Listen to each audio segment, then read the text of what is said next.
Hey, Vardians. Let's get right into the question of the day. True or false? You need a doctorate degree to become a physiotherapist slash physical therapist in India. The answer will be at the end of the episode. Enjoy. Hey, y'all. I hope you're well.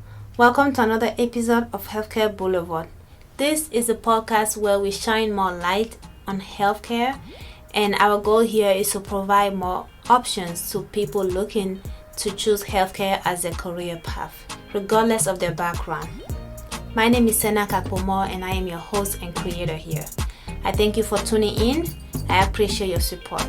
Remember, you can tune in on YouTube or wherever you get your podcasts. Without further ado, let's get into today's episode.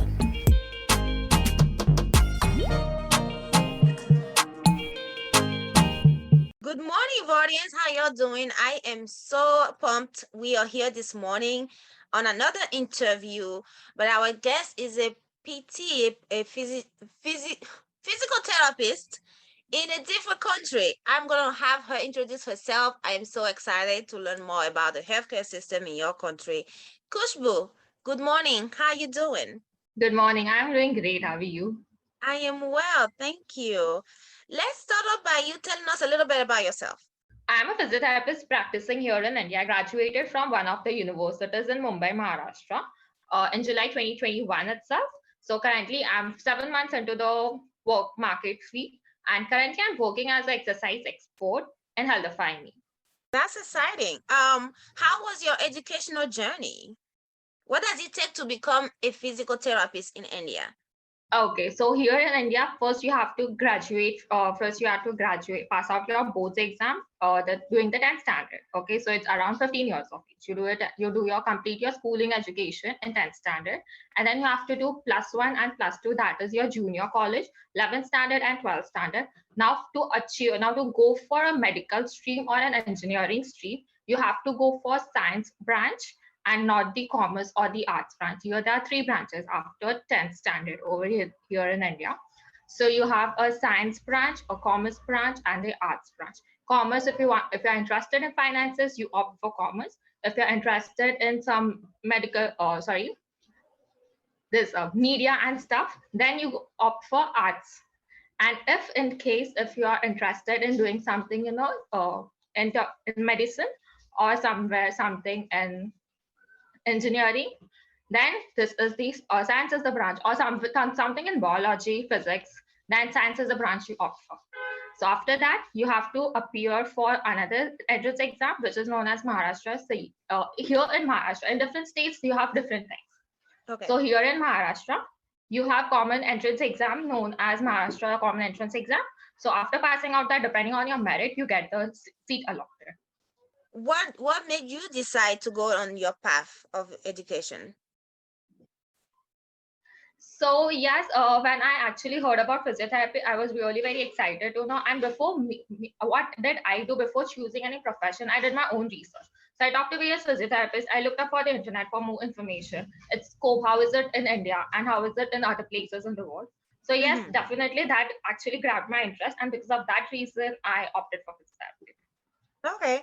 Now I saw on your LinkedIn your title was physiotherapist. So is that the similar, essentially it's the same name? Are you referred to as a physiotherapist in India versus a physical therapist?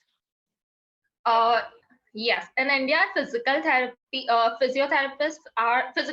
basically are also known as physiotherapists.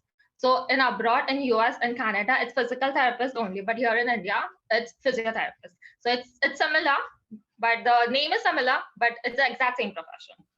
Gotcha. Okay. And what demographics are you serving? Old, young, what sort of diagnosis are you dealing with now? Yes, so currently I'm dealing with all kinds of age group. Mostly 90% of the people are from age of 25 years of age to 50 years of age. Few 10% are below 25 and 10% are above 60. Above 60, yes.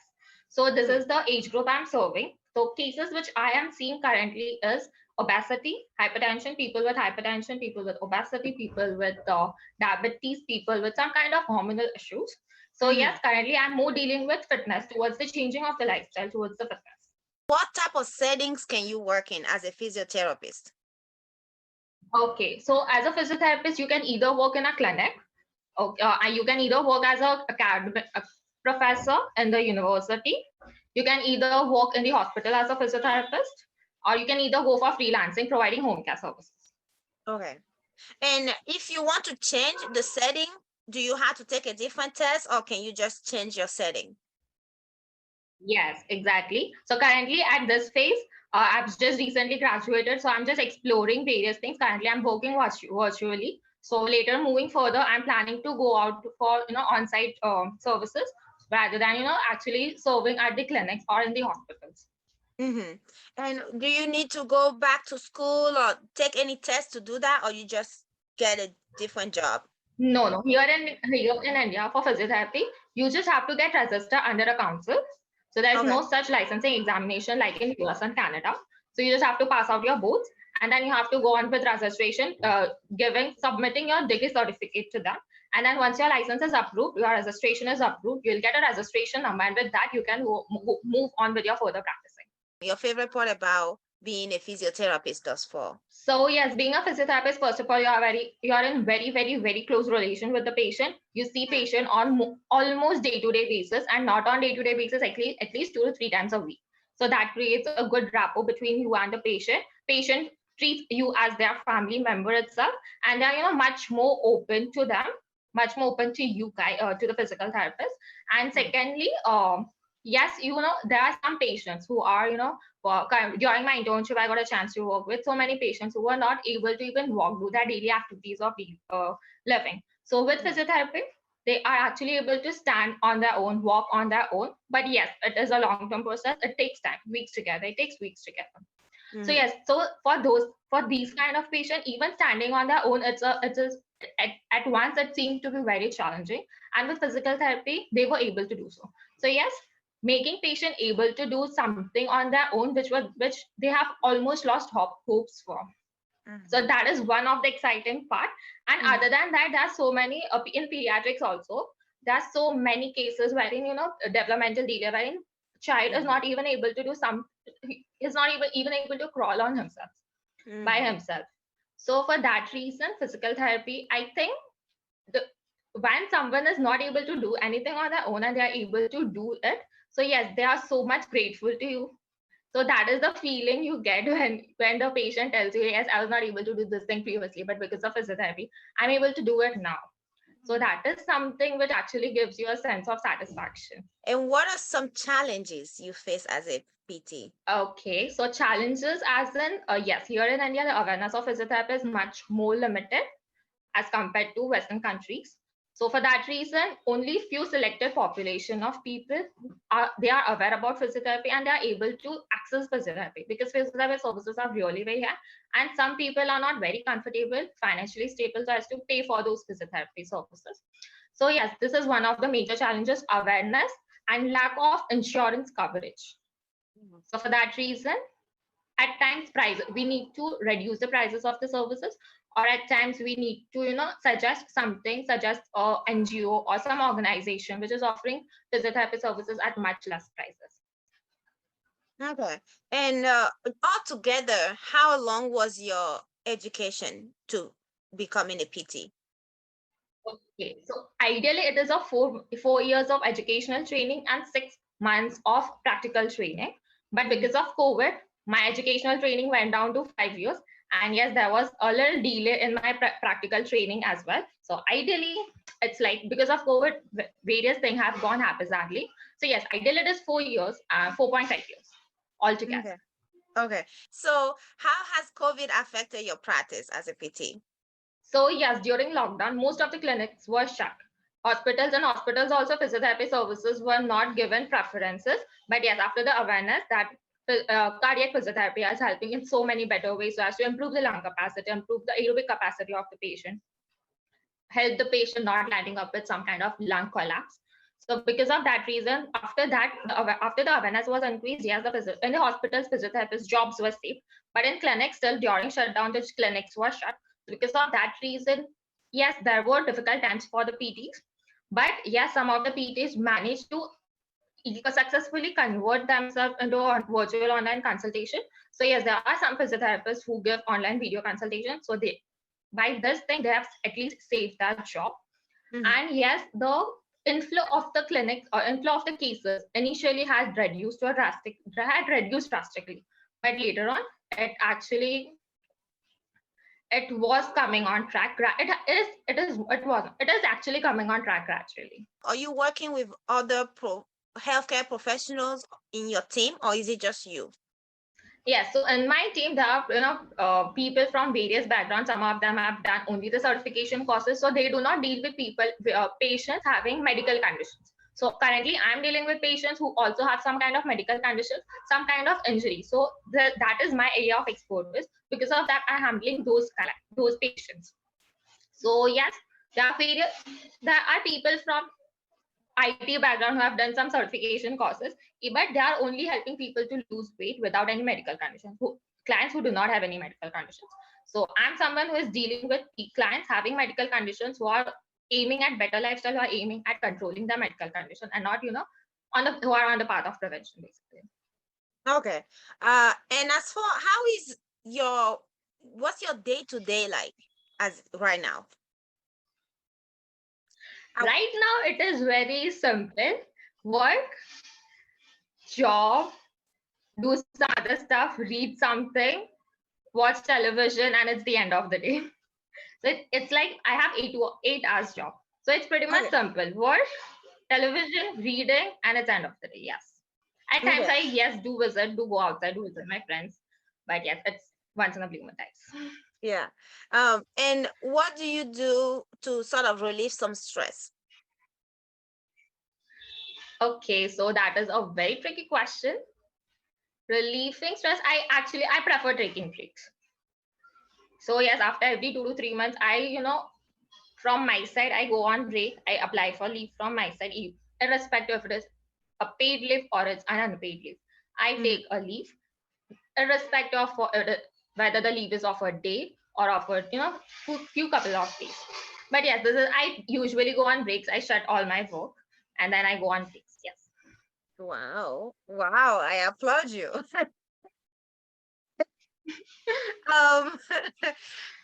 So besides that, what do you do professionally when you're not working? How do you keep your education up to date?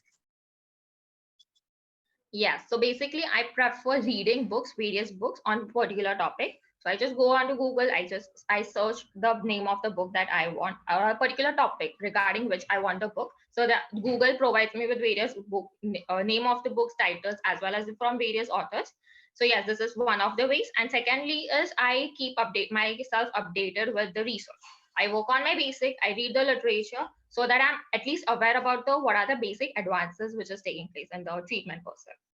And yes, for assessment things, I usually go on for books. Yes. Okay. Like you said, right? Work, TV, and read. Yes. Exactly. So I should have known better. What are some growth opportunities in your profession? So growth opportunities, as in you have various pathways of once you are graduated. You can either go for specialization. You can either, gain some work experience, work in clinics, work in hospital. You can either be a researcher. But for that, you need to do a specialization, at least here in India. Okay. Later than that, you can go into hospital management, hospital administration, and management. So yes, these are some pathways that I've considered for myself. I have my seniors who are currently working in insurance companies as a medical advisor. So yes, this is also one of the career aspects which you can consider. Okay. And for you personally, what are some professional aspirations for you? For me, currently, I'm getting myself clear onto whether I want to be a researcher or whether I want to be a clinician. I'm pretty much confused between these two, but I guess with time I will be clear on this stuff. And yes, for now, I'm currently planning for specialization. So yes, this is it. Do you have any, what specialization are you thinking of? Specialization, I want to do specialization in musculoskeletal physiotherapy. So that is the physiotherapy wherein there is a part of the stream wherein we deal with most of, conditions related to musculoskeletal, like some kind of fibralgia, some kind of fractures, surgeries, etc. Yes. Okay. Okay. Osteoporosis. And leading to my last question, what are some of your advice you may give to somebody who wants to be a physiotherapist in India specifically? So yes, basically someone who wanna be a physiotherapist, first of all, they should know what are they getting themselves into. So my first advice to them is make sure that you are doing your own proper research. Talk to someone who is into the industry for around 5 to 10 years or more than that as well. So second thing is once you are in your grad school, make sure that you're focusing on your basics, because during grad school, most of us are so much excited to know more and more. We end up focusing much on treatment rather than learning basics. So that is the second mistake you should be avoiding, of focusing more on treatments and avoiding your basics. So yes, focus on your basics. And once you are during your internship, explore various areas so that by the time you are out of your internship, you have your degree certificate in your hand, you are pretty much clear about what you exactly want to do, on which part do you want to exactly walk on. And yes, with time, other doubts of yourself, with exploring, and other doubts of yourself will be solved. Okay. And just to confirm, for you to actually be called a PT in India, do you have a doctorate degree, or what level? Yeah. So currently, I have a bachelor's in physiotherapy degree over here in India. We actually have a bachelor's degree, and once we do specialization, we have a master's degree, and later on we can go for PhD degree in physical therapy. Yeah, PhD in physical therapy, or in any other specialization you want to opt for. So we have various people opting for PhD in musculoskeletal, PhD in some kind of condition. So yes, I know one of the physiotherapists who is currently specializing in renal rehabilitation. The specializations that you can do is either in musculoskeletal physiotherapy, cardiorespiratory physiotherapy, neurological physiotherapy, neuroscience physiotherapy, or in community physiotherapy. Okay, in community physiotherapy, you'll be dealing with patients geriatric patients, more of the open-ended population. So these are the four streams which I'm aware of. Yes, some of my seniors have even opted for management courses after gaining some work experience, some years of work experience. They have opted for administration courses as well, but very few. But yes, these are the 5 pathways that I know after masters. Okay, I see. So you're getting your master's or your and your doctorate, if you want, in different specialization of physiotherapy. Yes. Okay, I see. That's very interesting. Thank you so much for going over some part of the educational and the practice of PT in India with us. You are actually our first international practitioner. So everybody I've had here have been practicing in the US, but I've had people who are from India or from other parts of the world, but they're now practicing in the US. I've never had anybody here who is practicing in a different country. So I really appreciate you for taking the time. There's like 13.5-hour difference between two of us right now. Yes. Yes. It's right now, it's 9:54 here in India, 9:54 p.m. Yeah, it's only 8:24 a.m. here. Yes, it is. Yeah, no, I really appreciate. So when I say you the hours, I was like, wait, actually I thought about the 13-hour difference, but we made it work. Oh my God, no. It was really very nice experience with you. And yes, I'm very glad that I actually thank you to reaching out for me. And yes, I'm really very glad that you have connected me and that we got connected and I got a chance to share my experiences with you. Hey, of course. And I'm very excited to welcome you in the healthcare provider. So you're 7 months in. I'm very excited to see what you end up doing with the field. I'm sure you've enjoyed your 7 months so far. Yes, But there thank were you. ups and downs, but yes, it was towards the end, it was pretty great. Yeah. Thank you so much, and especially to do it in the middle of COVID, right? That's another thing. Yes. But you did it. You did it. And I'm happy for it. Thank you again so much. I'm gonna finish this so that you can go to bed or read a book. Okay. Acha. But Okay, no, that's I've had really a great. great time with you. Thank you so much, Khushbu. Same here, same here, same here. All right. I will let you go and enjoy the rest of your evening and say hello to mom and dad and have a good dinner. Yes, definitely, definitely. All right. Thank you, Khushbu. Have a good one. Bye-bye. Nice meeting Bye. you. Likewise. Bye. All right, now for the answer. The answer is false. You do not need a doctorate degree to be called and to practice as a physical therapist to some capacity in India. Now, that is in contrast, of course, to the US, where to actually be called a physical therapist, you have to have a doctorate degree. All right, that's all I have for you today. Thank you again for joining me. I appreciate you. Please subscribe, follow, like, comment, and share. And stay blessed. Bye.